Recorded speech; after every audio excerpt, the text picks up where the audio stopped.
안녕하십니까. 한국해양과학기술원 책임연구원으로 있는 오철홍이라고 합니다. 제가 오늘 발표드릴 내용은 한천을 분해하여 네오 한천 올리고당을 생성할 수 있는 아가라제에 대해서 설명을 드리도록 하겠습니다. 목차는 다음과 같습니다.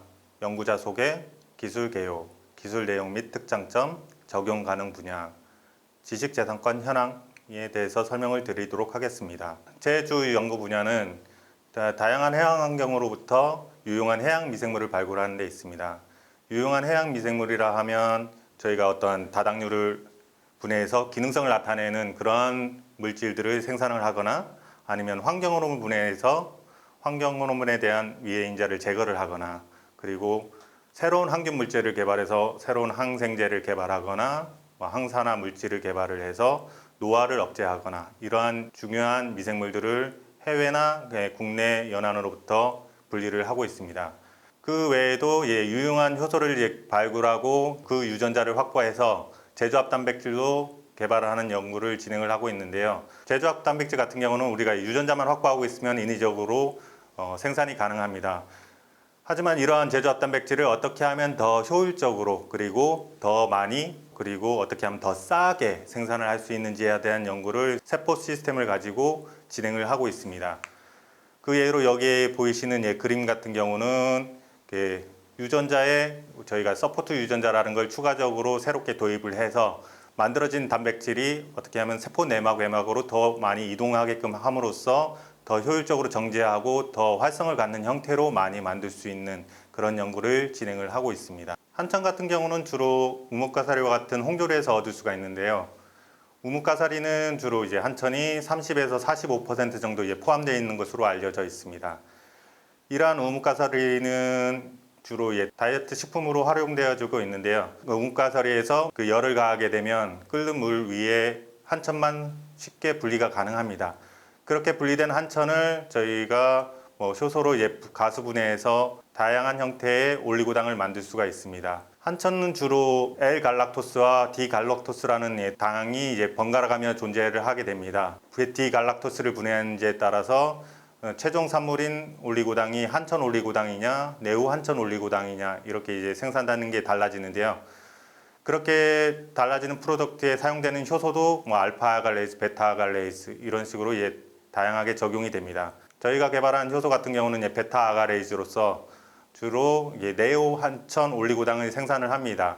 이런 네오 한천 올리고당 같은 경우는 생리활성을 면역 증진이라든지 간 보호, 항암, 항산화, 항당뇨, 미백, 프리바이오틱 효과 등의 다양한 효능을 가지고 있습니다.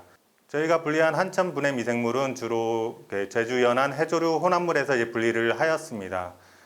이 미생물 같은 경우는 한천 분해 효능이 너무 뛰어나서 한천 혼합 배지에서 하루만 지나도 거의 물을 만들 정도의 효능을 가지고 있고요. 그 종을 동정을 해보니까 길비 마리너스 아가로라이티쿠스라는 균으로 동정이 되었습니다. 이 균을 저희가 유전체를 분석을 하고 유전체 내에 함유되어 있는 다양한 한천 분해 유전자원들을 확보를 할 수가 있었습니다. 이러한 유전자원들을 활용하기 위한 연구를 진행을 하였는데요. 저희가 주로 타겟으로 한 유전자는 GAA16B라는 유전자를 타겟으로 하여 실험을 진행을 하였습니다. 유전자 구성은 다음과 같습니다. 시노펩타이드 GH16 패밀리 그리고 당 부착 도메인을 가지고 있었는데요. 당 부착 도메인 같은 경우는 주로 고체 다당류 기질에 반응하기 위한 것이어서 이 부분은 저희가 구성을 할 때 삭제를 하였습니다. 그리고 GH16 패밀리의 단백질을 용해도를 높이기 위해서 말토스 바인딩 프로틴을 앞쪽에 연결을 한 형태로 단백질을 생산을 하였습니다. 그렇게 생산된 단백질은 보시는 바와 같이 75kDalton 정도의 아주 많은 양이 생산되는 것을 확인할 수 있었고요. 이를 바인딩 프로틴을 정제하는 킷을 이용해서 정제를 했을 때 퓨리티 높게 정제를 할 수 있는 것을 확인할 수 있었습니다. 이 효소에 대해서 다양한 특성들을 분석을 하였는데요. 최적 온도, 최적 pH, 열 안정성, 미네랄 효과, 그리고 이 효소가 당을 어떻게 분해하는지에 대한 이 패턴에 대한 연구를 진행을 하였습니다. 효소 특성 중에 최적 온도는 주로 60도에서 65도 정도에서 나타났는데요. 저희가 권장하는 온도는 45도에서 60도입니다. 그 이유는 열이 45도씨에서 가장 안정하기 때문에 45도씨에서 50도 사용을 권장을 하고 있고요. 빠르게 이제 반응을 진행을 하기 위해서는 한 60도에서 반응을 하면 되겠습니다. 그리고 pH는 5에서 이제 8 정도에서 높은 활성을 유지하는 것을 확인할 수 있었습니다. 그리고 미네랄 같은 경우는 MnCl2, FeSO4에서 효소의 활성을 많이 증가시키는 것을 확인할 수 있었습니다. 그리고 당 분해 패턴은 TLC와 LC-MES 방법을 이용해서 이제 분석을 했는데요. 이 효소 같은 경우는 주로 2당과 4당의 프로덕트를 생산을 하는데 그 외에도 기존에 보고된 바 없는 3당까지 생산하는 것을 확인할 수 있었습니다. 이 효소 같은 경우는 또 다른 장점으로 한천 분해능이 아주 우수하다는 데 있습니다. 이 효소가 갖는 활성 유닛이 2112 유닛 per mg의 활성을 갖는데요. 다른 효소들이 대부분 100에서 200 유닛대의 활성을 갖는 반면 이 효소 같은 경우는 5배에서 10배 정도 높은 활성을 나타내는 것을 확인할 수 있습니다. 그래서 이 효소를 사용했을 때 한천을 빠르게 그리고 효율적으로 가수분해할 수 있는 것을 확인할 수 있었습니다. 적용 가능 분야 같은 경우는 기능성 식품이나 기능성 화장품 쪽으로 접목이 가능할 것으로 보고 있는데요. 앞에서 네오 한천 올리고당이 갖고 있는 그런 활성을 봤을 때 간보호 효과라든지 항당뇨 효과 그리고 면역 증진, 항암 효과 이러한 효능들은 우리가 음료라든지 아니면 식품으로 개발을 했을 때 기능성을 나타내는 보조제로서 사용이 가능할 것으로 사료되어지고요. 그리고 아까 미백 효과 같은 부분은 저희가 기능성 화장품 원료로 나중에 사용하기에 적합할 것으로 사료됩니다. 지식재산권 중에 일부만 여기 발췌해서 놨는데요.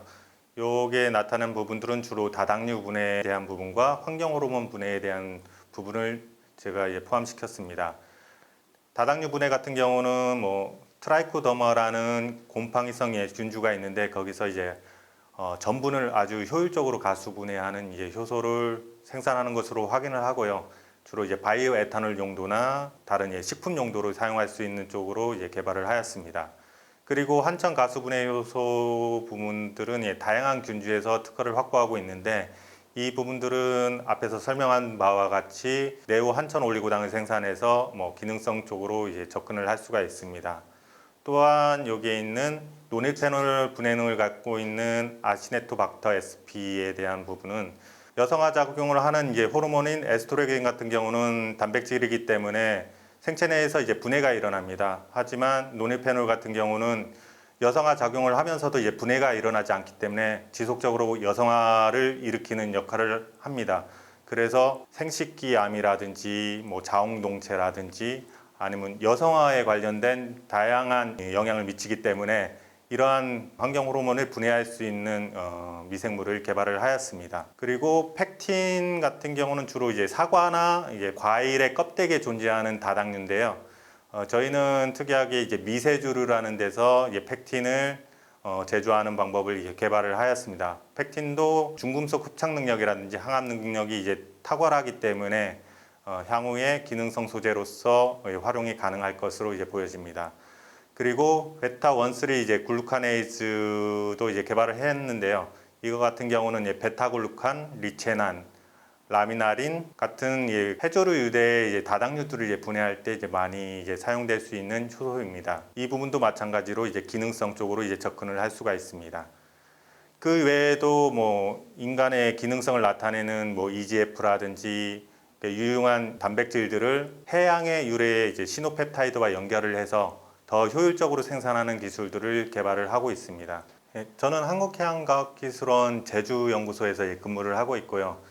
제주라는 특이한 해양 환경을 가지고 다양한 미생물들을 탐색을 하고 있습니다.